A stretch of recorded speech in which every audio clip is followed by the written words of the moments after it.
Praise the Lord church. फिर एक बार यीशु मसीह के नाम से आप सबों को मैं सलाम करता हूँ।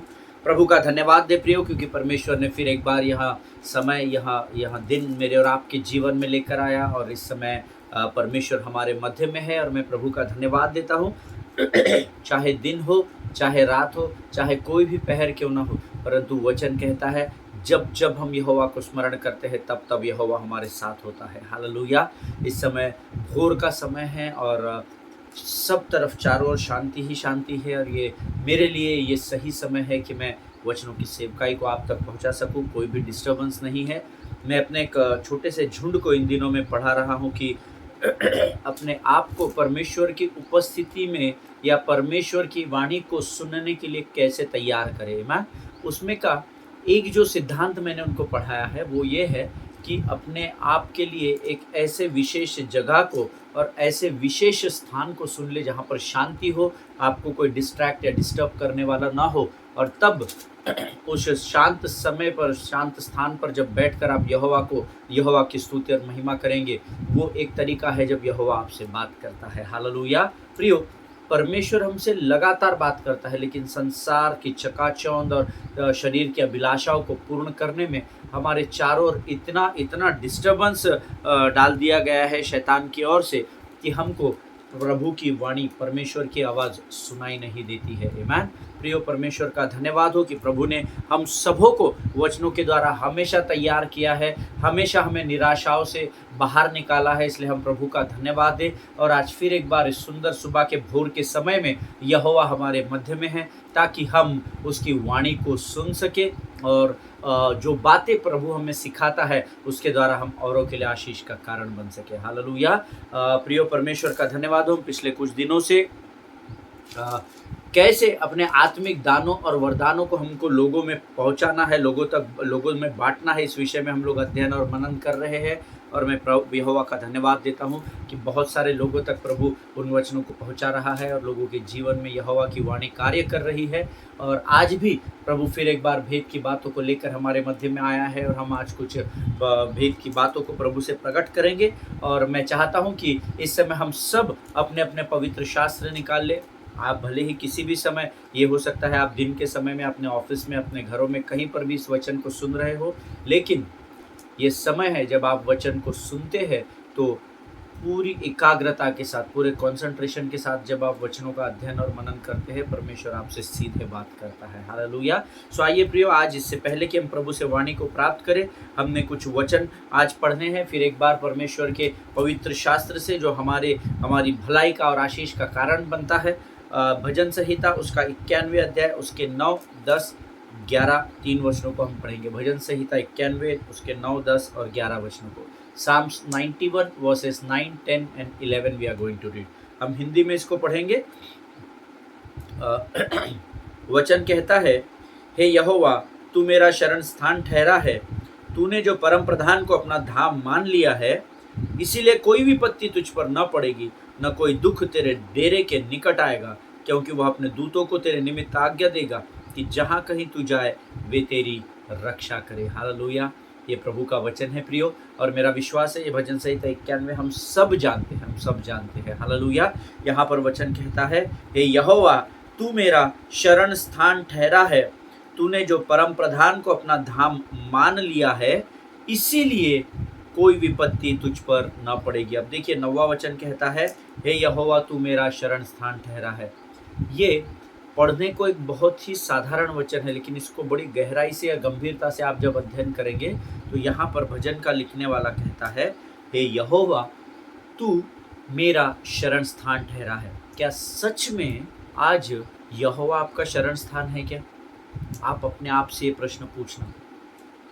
कई लोगों को वर्षों से वे चर्च जा रहे हैं, वर्षों से वे संगति कर रहे हैं, पर वचन के भेद उनके जीवन में अभी तक प्रकट नहीं हुए हैं, क्योंकि वो वचन को बहुत ही हल्के में और बहुत ही साधारण तरीके से लेते हैं।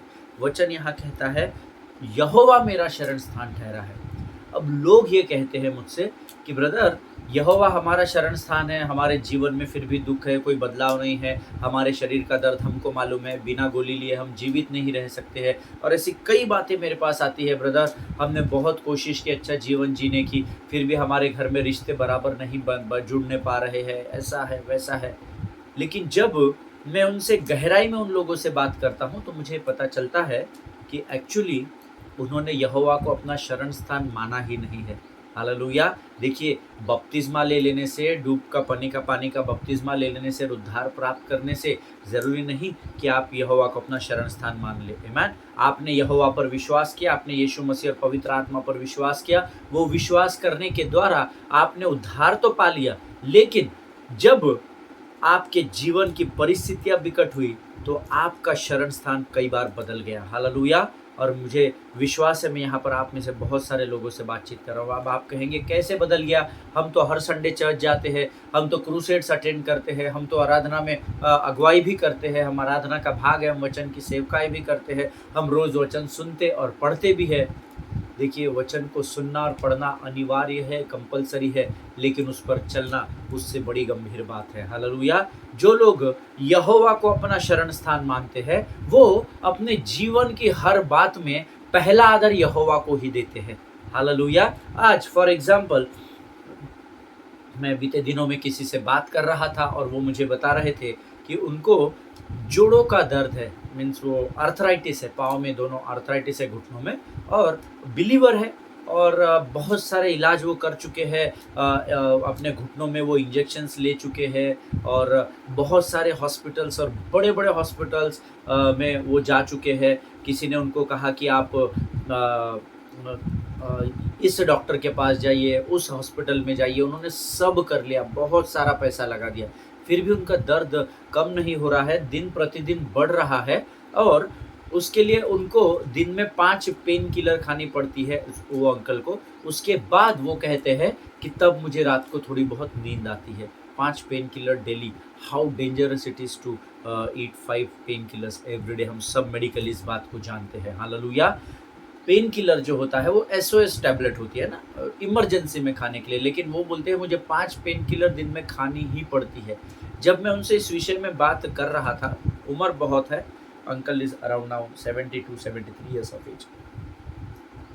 जब मैं उनसे बात कर रहा था, उनके यहाँ मैं प्रार्थना के लिए गया था, जब इस वचन से मैं उनको सिखा रहा था, ये पूर्ण वचन बहुत ही अद्भुत है जो कहता है, हे यहोवा तू मेरा शरण स्थान ठहरा है, तूने जो परम प्रधान को अपना धाम मान लिया है। एक, क्या यहोवा आपका शरण स्थान है?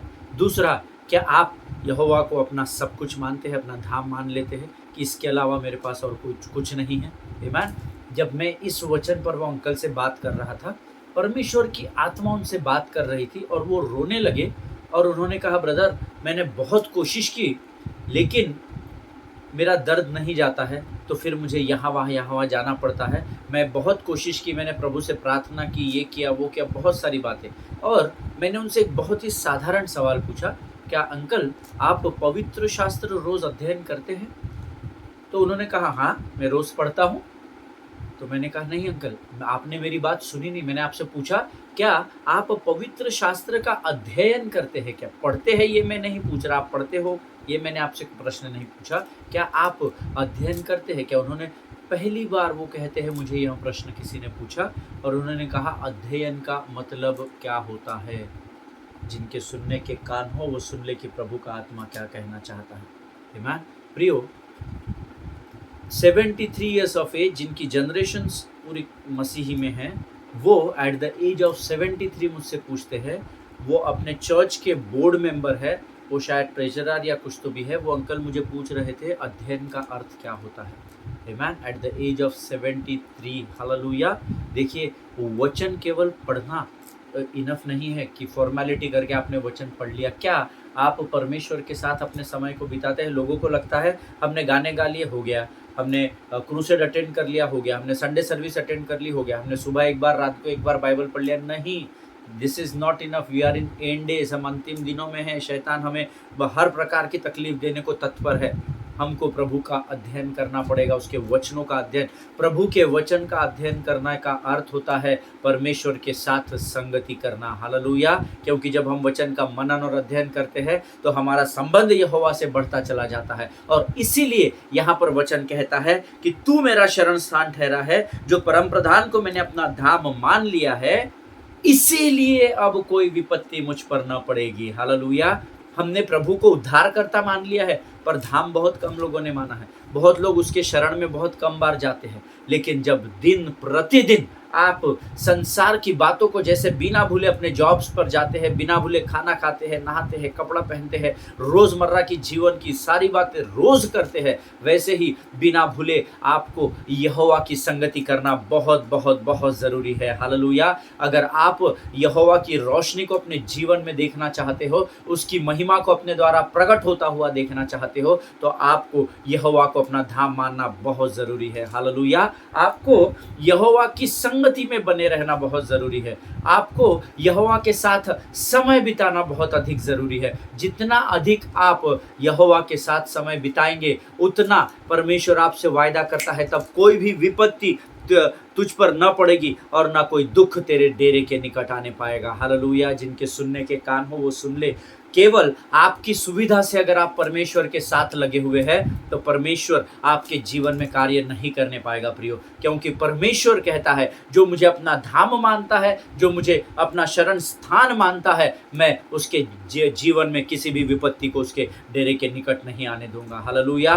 प्रियो, आगे वचन कहता है क्योंकि वह दूतों को तेरे निमित्त आज्ञा देगा कि जहां कहीं तू जाए वहां तेरी रक्षा करे। हालेलुया। देखिए, जब आप यहोवा को अपना धाम मान लेंगे तब भी विपत्ति आएगी, तब भी तकलीफें आएगी। देखिए यहाँ क्या लिखा है, विपत्ति तुझ पर न पड़ेगी। हालेलुया। लेकिन आएगी नहीं ऐसा नहीं लिखा है, वो तुझ पर हावी नहीं होने पाएगी, ऐसा वचन कहता है। अक्सर हम प्रभु के वचनों को मैनिपुलेट कर देते अपनी सुविधा के अनुसार, पर यहाँ वचन ये नहीं कह रहा है विपत्ति आएगी नहीं।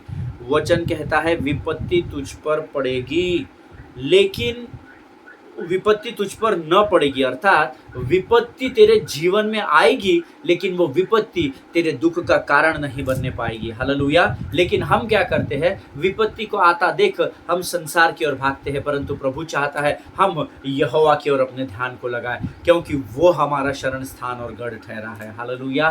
प्रभु इन वचनों के द्वारा आपको बड़ी आशीष दे। मेरा विश्वास है आज आपको प्रभु ने जरूर इस छोटी सी वचनों के द्वारा बात किया होगा, और प्रभु करे कि जो बातें हम यहाँ पर सीखते हैं वो आपके जीवन के लिए लाभदायी होने पाए। आमीन। आइए इस समय हम अपनी आंखों को बंद करेंगे और हम प्रार्थना करेंगे। खुदावंद प्रभु यीशु नासरी के नाम से सुंदर और पवित्र समय के लिए हम तुझे धन्यवाद देते हैं। राजा प्रभु, तू महान और जीवित परमेश्वर है, तेरी स्तुति और प्रशंसा करते हैं।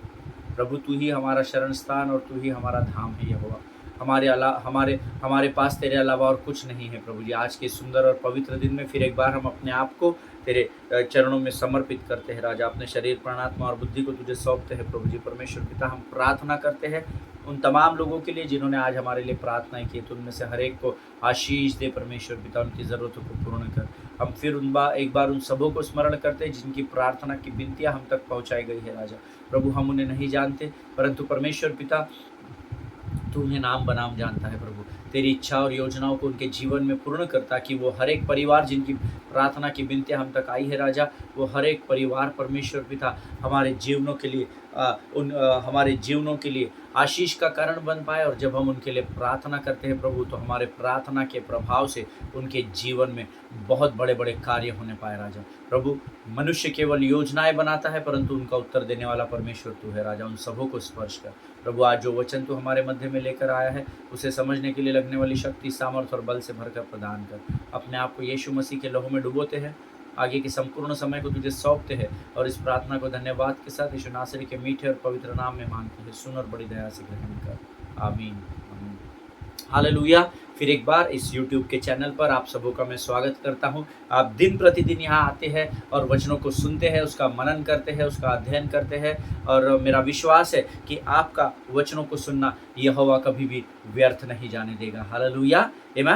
प्रियो, हम इन दिनों में स्पिरिचुअल गिफ्ट्स आर फॉर इम्पार्टेशन, आत्मिक दान और वरदान ये बांटने के लिए दिए गए हैं, इस विषय पर हम मनन कर रहे हैं, अध्ययन कर रहे हैं। और कल हमने यह जकल की पुस्तक उसका 37 अध्याय उसका पहला वचन पढ़ा था। मैं चाहता हूँ कि हम थोड़ा-सा अपने आप को रिफ्रेश कर लें कल के वचनों के द्वारा, ताकि आज के वचनों में हम आगे बढ़ सकें।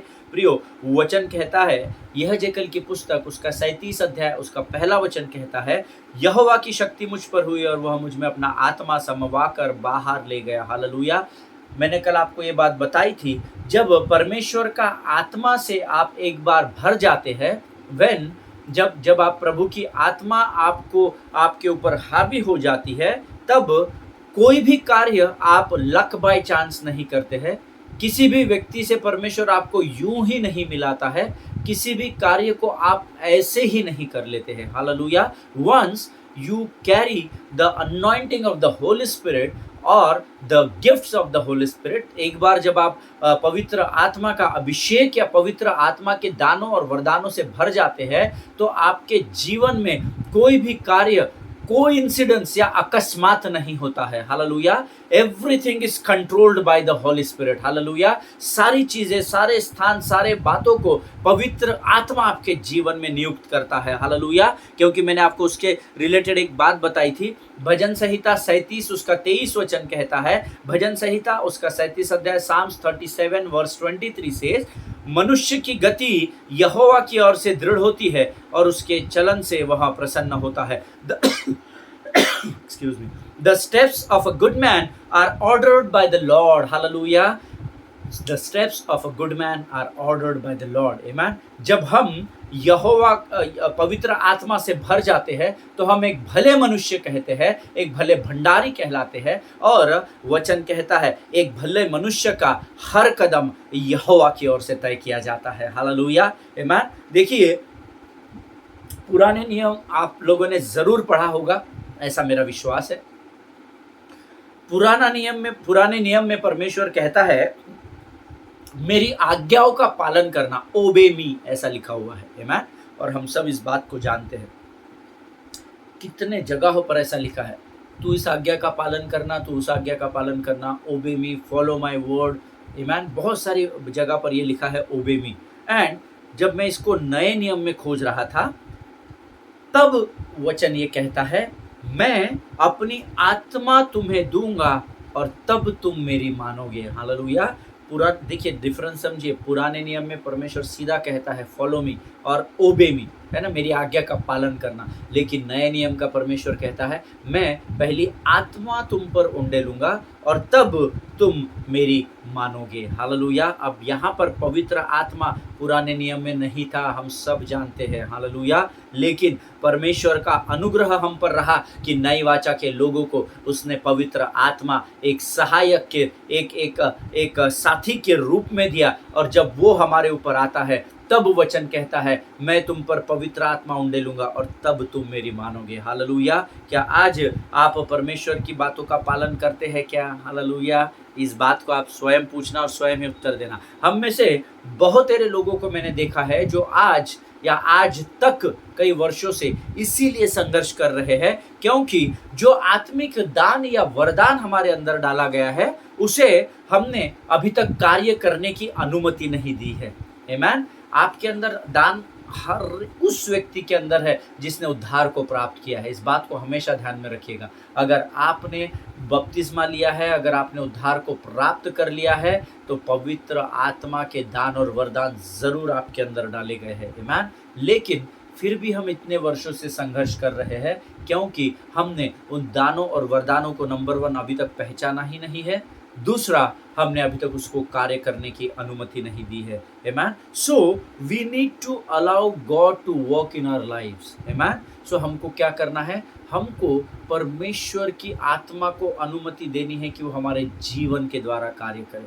आप प्रार्थना में बोलिए, ये जो आप घर, नौकरी, छोकरी, मोटर, गाड़ी, बंगला, ये प्रार्थना में ये विषय रखने से अच्छा है कि आप प्रभु से ऐसे विषयों को रखें। हालेलुया। कि प्रभु, जो दान और वरदान तूने मेरे अंदर रखे हैं राजा, उसे मुझ पर प्रकट कर, उसके विषय में मुझसे तू बातचीत कर। मैं समझ नहीं पा रहा हूँ प्रभु, और मैं प्रभु तुझे अनुमति देता हूँ कि तू उन दान और वरदानों का मेरे जीवन के द्वारा संसार में ले जाकर बहुत ऐसे इस्तेमाल कर। हालेलुया। ऐसी चीज़ें अपनी प्रार्थनाओं में हम नहीं मांगते हैं। हम मोटर, बंगला, गाड़ी गाड़ी, सुख, सब सब सब संसारिक चीज़ें ही मांग रहे हैं। पर ऐसी चीज़ें जब आप मांगोगे तो वचन कहता है संसार की सारी आशीषें आपके पीछे भागने लगेगी। Hallelujah, amen. Okay, now we are going to read यहेजकेल की पुस्तक, उसका 36 अध्याय, उसके 27 और 28 वचनों को हम पढ़ेंगे। The book of Ezekiel chapter 36 verses 27 and 28। यहेजकेल की पुस्तक, उसका 36 अध्याय, उसके 27 और 28 वचन कहता है, मैं अपना आत्मा तुम्हारे भीतर देकर ऐसा करूंगा कि तुम मेरी विधियों पर चलोगे और मेरे नियमों को मानकर उसके अनुसार करोगे। तुम उस देश में बसोगे जो मैंने तुम्हारे पितरों को दिया था, और तुम मेरी प्रजा ठहरोगे और मैं तुम्हारा परमेश्वर ठहरूंगा। आगे वचन 29 वचन हम पढ़ेंगे। 29 वचन आगे कहता है, मैं तुमको तुम्हारी सारी अशुद्धता से छुड़ाऊंगा और अन्न उपजने की आज्ञा देकर उसे बढ़ाऊंगा और तुम्हारे बीच अकाल न डालूंगा। आमीन। फिर एक बार प्रियो, बड़े ध्यान से जब आप वचन पढ़ते हैं, जल्दबाजी नहीं करना। फिर एक बार मैं यह वचन आपके लिए पढ़ूंगा। यहेजकेल 36, 27, 28 और 29। मैं अपना आत्मा तुम्हारे भीतर देकर ऐसा करूंगा। मैं अपना आत्मा तुम्हारे भीतर, इसको आप अंडरलाइन कर लीजिए अगर नहीं किया है आपके पवित्र शास्त्र में। वचन कहता है, मैं अपना आत्मा तुम्हारे भीतर देकर। इसका अर्थ है कि खातरी से जो उद्धार पाएंगे, जो बपतिस्मा करेंगे, उनके अंदर पवित्र आत्मा अपनी आत्मा को, परमेश्वर की आत्मा अपनी आत्मा को उंडेल देगी। हालेलुया। और ऐसा करके मैं तुम मेरी विधियों पर चलोगे और मेरे नियमों को मानकर उसके अनुसार करोगे। हालेलुया। पवित्र आत्मा जादू टोना करने के लिए या चिन्ह चमत्कार करने के लिए नहीं दिया जाता है। पवित्र आत्मा धर्मी के जीवन में परमेश्वर की विधियों पर चलने को और उसके नियमों का पालन करने के लिए दिया जाता है, ताकि वो आपको अंदर से कन्विक्ट कर सके कि देख, अब मैं तेरे अंदर हूँ, तेरा शरीर मेरा मंदिर है, तू प्रभु के इन विधियों को फॉलो कर और इन नियमों का पालन कर। हालेलुया। आगे वचन कहता है, जब तुम मेरी विधियों पर चलोगे, जब तुम मेरे नियमों का पालन करोगे, तब तुम उस देश में बसोगे जो मैंने तुम्हारे पितरों को दिया था। हालेलुया। तुम मेरी प्रजा ठहरोगे और मैं तुम्हारा परमेश्वर ठहरूंगा। जब मिस्र की गुलामी से इज़राइल की प्रजा निकली तो वो हर व्यक्ति वाचा के देश में नहीं पहुंचा जिसे पहुंचना चाहिए था। हालेलुया। उसका कारण था कि उन्होंने ना तो परमेश्वर की विधियों का पालन किया और ना ही उन्होंने परमेश्वर के नियमों की आज्ञा के अनुसार उस पर चलना सीखा। इसलिए कई लोग रास्ते में ही मृत्यु को प्राप्त कर गए। हालेलुया। सचेत रहे, पवित्र आत्मा आपको दिया गया है वो इसलिए ताकि आप प्रभु की विधियों का पालन कर सके और उसके नियमों पर चल सके। आमीन। उसके आगे 29 वचन कहता है, मैं तुमको तुम्हारी सारी अशुद्धता से छुड़ाऊंगा और अन्न उपजने की आज्ञा देकर उसे बढ़ाऊंगा और तुम्हारे बीच अकाल न डालूंगा। हालेलुया। परमेश्वर इन पढ़े हुए वचनों पर आशीष दे। वचन यहाँ कहता है, मैं तुमको तुम्हारी सारी अशुद्धता से छुड़ाऊंगा। अभी आप अशुद्ध नहीं हैं, आप शुद्ध और पवित्र प्रजा है, पर पवित्र जाति कहलाए जाते हैं। हालेलुया। और आप शुद्ध किसके द्वारा हुए? आप शुद्ध हुए यीशु मसीह के लहू बहाने के द्वारा। हालेलुया। प्रियो, वचन कहता है, मैंने जब अपनी आत्मा को तुम्हारे भीतर उंडेल दिया तब तुम शुद्ध हो गए, क्योंकि पवित्र आत्मा अशुद्ध स्थानों में वास नहीं करता है। हालेलुया। इसीलिए परमेश्वर ने आपको शुद्ध किया है और अपनी आत्मा को आपके भीतर उंडेल दिया है। आमीन। और वचन कहता है, देखिए ये जो 3 वचन हमने पढ़े, यहाँ पर परमेश्वर स्वयं कह रहा है कि वो भूमि को आज्ञा देगा ताकि भूमि अन्न को उपज सके और परमेश्वर स्वयं उसे बढ़ाएगा। आपको अगर याद होगा, मैंने 2 सेशन पहले आपको एक वचन बताया था, भजन संहिता 127 उसका 2 वचन, तुम जो सवेरे उठते हो और देर करके विश्राम करते हो और दुख भरी रोटी खाते हो, यह सब तुम्हारे लिए व्यर्थ है, क्योंकि यहोवा अपने प्रियो को यो ही नींद प्रदान करता है। हालेलुया। ये परमेश्वर का वचन है। भजन संहिता 127:2 में मैंने आपको सिखाया था इस वचन में कि आपको मेहनत तो करनी है, पर एकदम ऐसे बैल के जैसी मेहनत नहीं करनी है आपको। हालेलुया। कि सुबह से लगे हुए हैं, रात तक मेहनत कर रहे हैं और दुख भरी थकान के साथ रोटी खा रहे हैं और लुढ़क भी जा रहे हैं, वैसा परमेश्वर नहीं चाहता है। देखिए, परमेश्वर ने मुझे और आपको काम करने के लिए तो कहा है, मेहनत करने करने के लिए तो ज़रूर कहा है, परंतु यहाँ पर 29 वचन को ध्यान से सुनिएगा और ध्यान लगाकर पढ़िएगा। मैं अर्थात परमेश्वर तुमको तुम्हारी सारी अशुद्धता से छुड़ाऊँगा और अन्न उपजने की आज्ञा देकर। अभी अन्न कहाँ लगाया जाता है? भूमि में लगाया जाता है। तो वचन यहाँ कह रहा है कि मैं भूमि को आज्ञा दूंगा ताकि भूमि अन्न को उपज सके और उसे आज्ञा देकर उसे बढ़ाऊंगा। हालेलुया। यानी परमेश्वर भूमि को तुम्हारे लिए आज्ञा देता है ताकि अन्न को वो उपज सके, और जो उपजा हुआ अन्न है उसको परमेश्वर स्वयं तुम्हारे लिए बढ़ाएगा। हालेलुया। बताइए, इतनी बड़ी आशीष और इससे ज़्यादा मुझे और आपको और किस बात की भला ज़रूरत है? उसने आपको नहीं कहा कि आपको मैं आज्ञा देता हूँ कि दिन रात मेहनत करते रहना, दिन रात भूमि को खोदते रहना और उसमें से फल निकाल। नहीं, परमेश्वर कहता है अन्न उपजने की आज्ञा दूंगा। हालेलुया। वो भूमि को यह आज्ञा देगा कि आपके लिए भूमि अन्न को उत्पन्न कर सके, और जब उसमें से छोटे छोटे बीज एक पौधे के रूप में निकलेंगे, वचन कहता है मैं स्वयं उसे तुम्हारे लिए बढ़ाऊंगा। हालेलुया। अब बढ़ाएगा कैसा? जादू की कांडी घुमा के नहीं, वो बढ़ाएगा आपके द्वारा। हालेलुया। आपको बोलेगा अभी ये फर्टिलाइजर डालना है, अभी ये करना है, अभी इस्तेमाल तो वो मनुष्य का ही करेगा। आमीन। लेकिन कई बार हम इतनी मेहनत में आपको बताऊं, कई जगह पर फसलें बर्बाद हो जाती है। मेरा ऐसा विश्वास है कि उन लोगों तक अगर हम सुसमाचार को पहुंचा दे कि ब्रदर कोई बात नहीं, आप मेहनत कर रहे हो ना, अभी थोड़ा समय आप प्रार्थना करो अपनी भूमि के लिए। आमीन। जब हम या आप और मैं अगर भूमि के लिए प्रार्थना करना आरंभ करेंगे, मेरा विश्वास है इस पृथ्वी पर कहीं पर भी फसल बर्बाद नहीं होगी। हालेलुया। जिनके सुनने के कान हो वो सुन ले कि परमेश्वर का आत्मा इस समय हमको क्या बता रहा है। आमीन। प्रियो, भूमि का अपना एक कार्य करने का तरीका होता है। अगर उस तरीके से हम मेहनत करेंगे तब कहीं जाकर हम आशीषों को और फलों को देखने पाएंगे। हालेलुया।